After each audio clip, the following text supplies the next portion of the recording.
Hi everyone, we've done it. The Risk Awareness Week is almost over. I'm saying almost because there's a little bonus next week. Um, uh, More information on that will be on the conference website. And if you've missed some of the workshops, do not worry about it because all of the replays are still available at 2021.riskawarenessweek.com, and they will be available forever. For some weird reason, that is the most common question I have been receiving this week. For how long are replays available? Forever, obviously. And this is the beauty of digital world. Once we do something, it then becomes part of our educational landscape forever. And the beauty of risk awareness 2019, 2020, 2021 is that those workshops are individually self-sustaining. So you can, depending on what topic you're after, you will find a lot of practical exercise examples and case models and demonstrations to learn more about risk-based thinking and quantitative risk analysis and modeling. Benoit, hi, thank you for watching online and for commenting.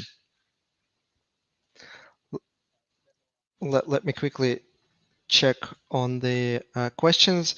I can see all the questions, I can see all the comments, so feel free to share your thoughts, perspective. Benoit, I think, is today is a clear winner because based on the comments and the feedback that he was giving, he watched a lot of sessions, which is well done. Um, I assume many people are still have a lot to a lot of catching up to do, which is again fine. Workshops are available. So as I was saying, each workshop is kind of a self-sustaining learning exercise. And in the conversation that I'm having with people on different topics, I quite often would refer them to a particular workshop by Mark Powell or Sam Savage or Doug Hubbard back from 2019 because the answers and the examples that were given then are still as relevant today. And so I think uh, this is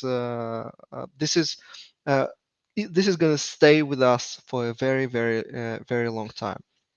So, quick update on the workshops that we're running today. First, Benoit talked about how to kill James Bond using Bayesian inference. Now, if you are a James Bond fan, if you're in a small population of James Bond fans um, from the audience that are watching the conference, then you would definitely want to watch this workshop because the conclusions are interesting and are statistically based. But in reality, this workshop is not about James Bond. It could have been about anything else. It's about Bayesian Bayes theorem and Bayesian inference. And this is, Benoit takes through a very step-by-step application showing the model demonstration. By the way, if you would ask Benoit to share the model in the comments or the slides, I'm sure he'll share some of that with you as well. So that was a very nice introduction, very practical introduction into Bayes theorem, which is an important technique, an important tool in our risk management tool set. And the highlight of that presentation for me was that, and let me find that statistic because I just found this statistic to be amazing. What is the probability that your house is being burgled if the alarm has been triggered and on your smartphone you received a notification saying alarm has been triggered? The answer is very counterintuitive, but when you apply Bayes' theorem, you can actually calculate it based on statistics on false alarms, actual burglary statistics, and the kind of distribution of house alarms in the population. in the specific example that Benoit used and the statistics he used, I'm guessing Canada or US, the probability of actually being burgled if your alarm went off is 2.6%, which is very counterintuitive and I think very cool demonstration on how you may feel. And this is, by the way, to me, this is mind blowing. This is a huge difference between how you think the risk is huge and it's scary, but in reality, the risk profile, the actual risk profile, looks completely different to what your intuition makes you think. So valuable workshop. Please watch the replay. Next workshop was by Hernan Howler, and he talked about applying Monte Carlo to quantify legal and compliance risks. Again, showing the demonstration in an Excel model, which you can let me quickly check. The sample model is available for download as well as the slides. So anyone who registers to watch this workshop, and if that's going to be the only workshop that you want to watch, then it will be completely free for you. Then you can download the sample model and quantify compliance and legal risks using a Perth or triangular distribution or log normal distribution. You would get a loss exceedance curve for your consolidated kind of compliance risk register, which is, by the way, something that we've done in our work. Quite a useful exercise to have your loss exceedance curve for compliance risks, which kind of nicely fits into the next workshop, which was done by Tony Martin Veg, because he talked about cyber risk responses. And this is, again, this is the theme that I've been repeating day after day. The first presentation was about James Bond, the second presentation was about compliance, and the third presentation was about cyber risk. But it's not that. It's 10% about Bond, 90% about applying a technique that is one of the most invaluable tools in risk analysis. It's 10% about compliance risks and 90% about running a simulation to quantify risks that are relatively difficult to quantify, where there's no predefined, regulatory approved methodology.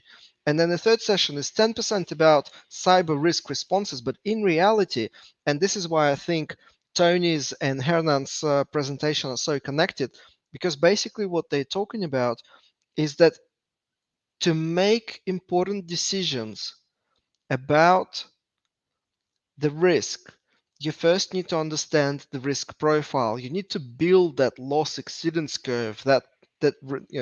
I think that's the word, the definition of risk profile.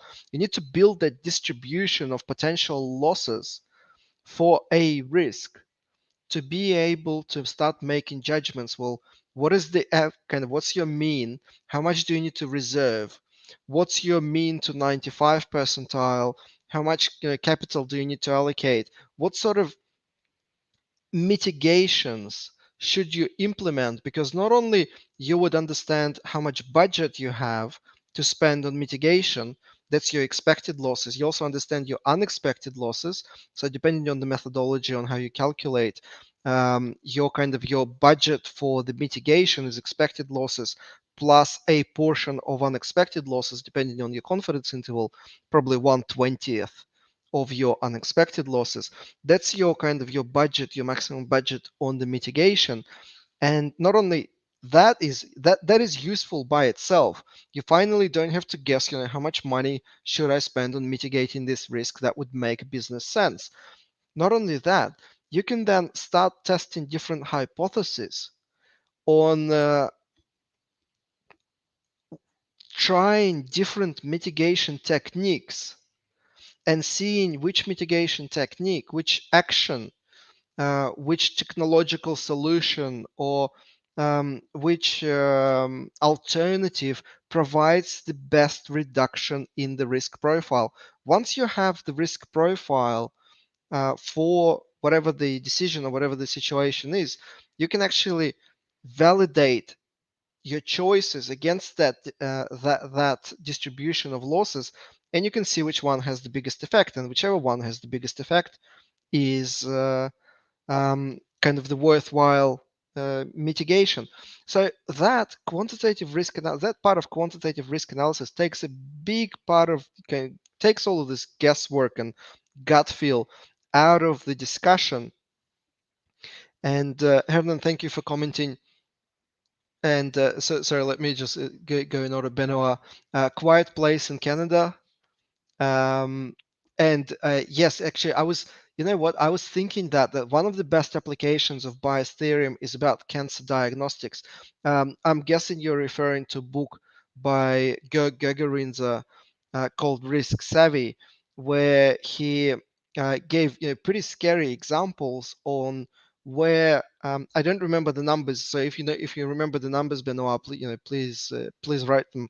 But I remember the kind of the example was that if a doctor tells you you have been diagnosed with the cancer, because of the error in the equipment and the error in the sample testing, sample taking, and the error in the human interpretation of the results, the probability of you actually having cancer is significantly lower than what the doctor tells you. And in fact, doctors are doing a lot of damage by not explaining the probability and the error involved in the estimation to the people, and they're saying, that's it, you've got a cancer, which is very scary and very stressful. But in fact, unless you kind of do 2 or 3 tests in a row, possibly on different equipment, you're really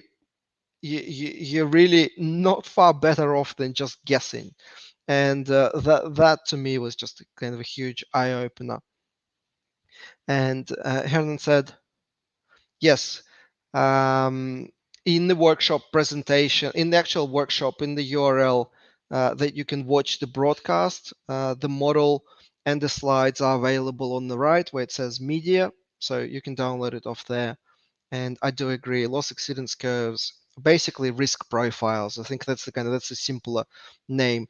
It is a loss exceedance curve or a distribution of losses or a risk profile are very, very useful to help us make decisions, to know how much reserves to allocate, how much risk capital to allocate, and what to insure. And that, interestingly, brings me to our 4th workshop for the day, which was my session on insurance. And we've done exactly that.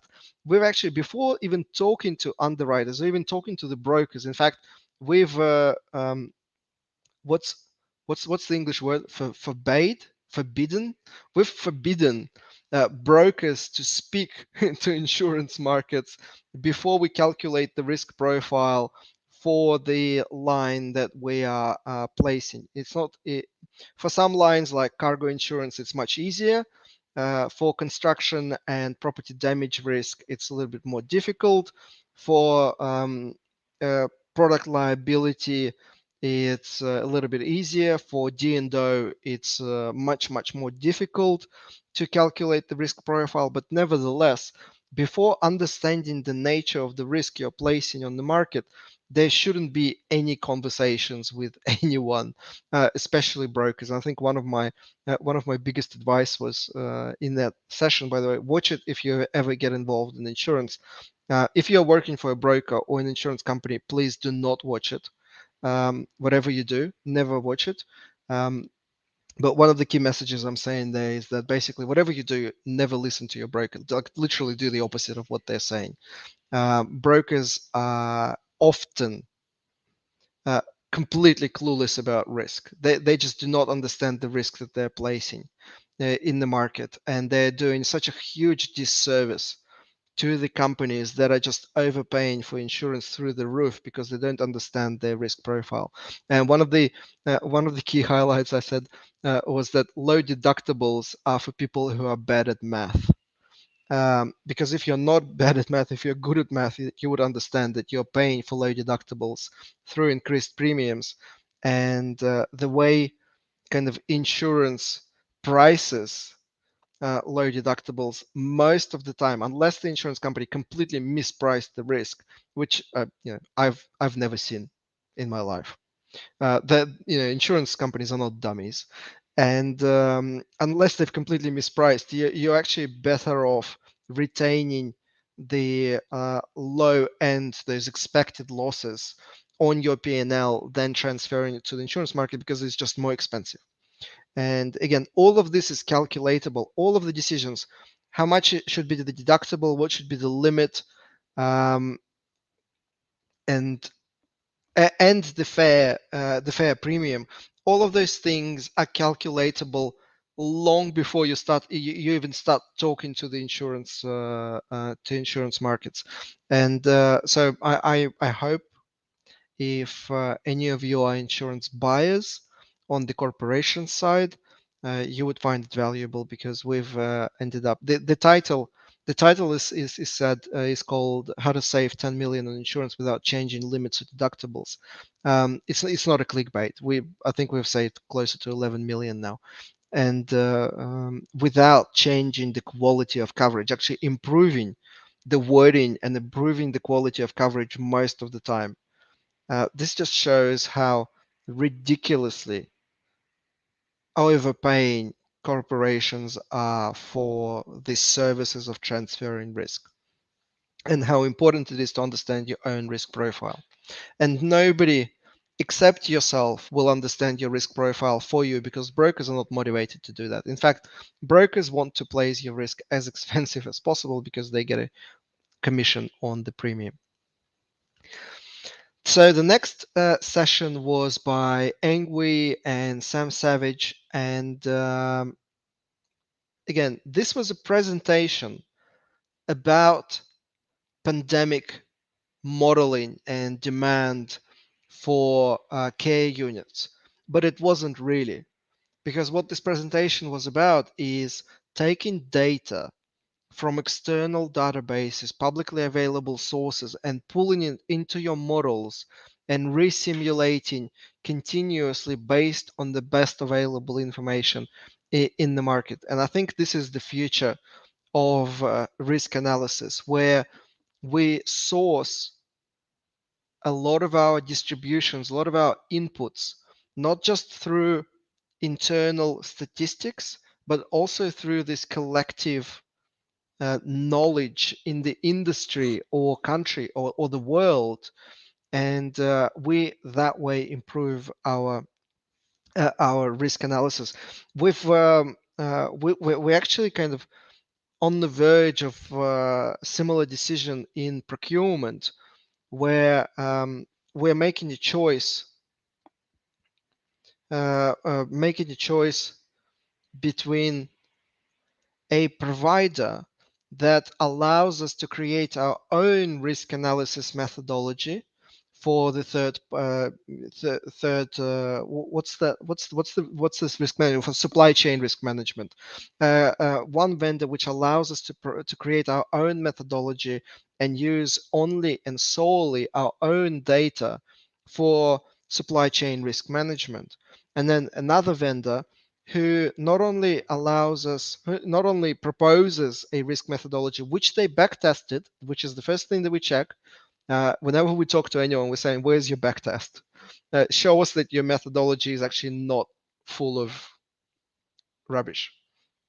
And so they provide the methodology which is back tested, which is actually built on this collective data sharing between different vendors and different buyers, collectively creating this kind of joint risk profile for the companies in the supply chain. And in my mind, the choice is obvious. Is data privacy is obviously an issue, but that has to be dealt with to that's what lawyers are for, to figure out a way how to deal with those issues, because the business benefit of collective and crowdsourced distributions and crowdsourced risk analysis is just mind-blowing. Obviously, a huge task for data cleaning and reliance on the information shared by some of the parties in the kind of in the public domain. But all of this overcome, I think the future of risk analysis is crowdsourcing. It is, in my mind, it's pretty crazy why would just one company and every company uh, independently try to quantify certain market and global and industry wide risks. And finally, the last session of the day was my favorite, my personal favorite, because it's always a pleasure talking to Sam Savage, and he announced chanceification going live. I think this is the future of quantitative risk analysis. Absolutely must watch.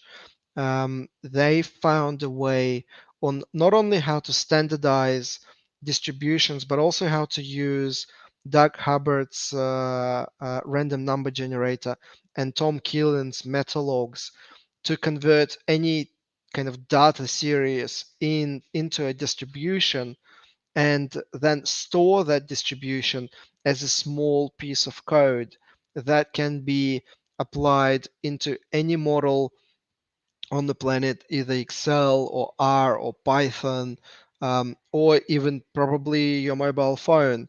So technologically wise, I think we're on the verge of something completely amazing, where um, not only we have figured out kind of the methodology for the quantitative risk analysis and the theory, and this is, I think this is, if anybody ever asked me, not that anybody did, but if anybody asked me what is the future of risk management, I would say that the future of risk management is that we already have decision science and probability theory and neuroeconomics. So the theoretical base is there. And we have decision trees, we have scenarios, we have Monte Carlo. All of these techniques, bow ties, all of these techniques are 20, 30, 40, 50, 60, 70 years old. All of these techniques are ancient in my lifetime. In my literally every single good risk management technique is older than me. And I think the future of risk management is making it technologically quicker, more accessible, and easier for people without the kind of the mathematical background to apply. And that's the analogy Sam is using. Quantitative risk analysis is like electricity. We want to take the electricity generation out of the worrying head of decision makers. The distributions, the correlations should be generated elsewhere by the people who are knowledgeable, have access to data, have backtested it, and are responsible. Put their skin in the game, take the responsibility for the quality of that information, and then the decision makers just flip on the switch, and the electricity is there, and the stochastic risk analysis is there. So that, I think, is the future, and Sam Savage and his team at the probabilitymanagement.org are doing probably most for the simplification of access to stochastic risk analysis. So that's everything I wanted to say. Any questions, thoughts, please share. Um, if you just want to say hello, you can write it in the comments as well. Any other thoughts? Jamie, thank you. Out of all the ways to communicate, you've chosen to write to technical support instead of just below the video, but I still see it, so thank you. It has been a terrific week, and I am so grateful and thankful to all the speakers who found the time to share those workshops. with you. It would have been a pretty boring exercise if it was just me talking for a week about different topics. Although I'll probably find enough to talk about for a full week because some of the stuff that we do in risk is pretty spectacular. Um, but it is. I'm obviously joking. The quality of the speakers and the insights that they share and the diversity of the fields of thought that we have. Day one was all about risk in governance and resilience and business continuity. Day two was risk in environmental and climate. Day three was risk psychology and risk perception, biases, heuristics, and noise. Day four was hardcore project management, project risk management. And day five was more techniques trying to build the risk profile that we can actually use for decision making. So day five was all about decision making. And the second the second most asked question about Risk Awareness Week: every paid member will get a CPD officially certified certificate that you can use for your continual professional development, and you can use the hours. All of those certificates will be automatically distributed tomorrow or Sunday or Monday, very soon after the end of the conference. So that will happen. That will happen soon. And by the way, Hernan, thank you for the reminder. Today, I've asked everyone, uh, would they like to participate in Risk Awareness Week 2022? And 93% of you said yes. So thank you. Uh, I would have done Risk Awareness Week 2022 anyway, but thank you. It's much more pleasant to do it with your full support. Um, I think I'm continuing on the quest of looking for new um, applications and just approach to presenting the information. Um, and I do agree that, and I think that was my kind of intention, to make Risk Awareness Week the most practical global event on risk and decision making. And this year we've made an extra step where uh, most of the speakers actually showed models and demonstrated actual risk analysis instead of just talking through some of the findings and the kind of the theoretical foundation behind things. Um, any other ideas on how to make Risk Awareness Week 2022 even better uh, are welcome. Please write in the comments. You can always obviously write to me directly afterwards offline. What kind of worries me every year is that there's too much information at the Risk Awareness Week. I don't know if anybody can actually physically watch everything and not just go mental. Um, so any thoughts on how to package the information? I mean, 40 workshops. I think we had 40 workshops. Um, it's crazy for a week, a full week. It is crazy. So any ideas are welcome. Any thoughts, any suggestions, write to me offline, write to me in the comments now, whenever. I'm always open to new ideas, but I do want to kind of continue evolving risk awareness for next week, for next year.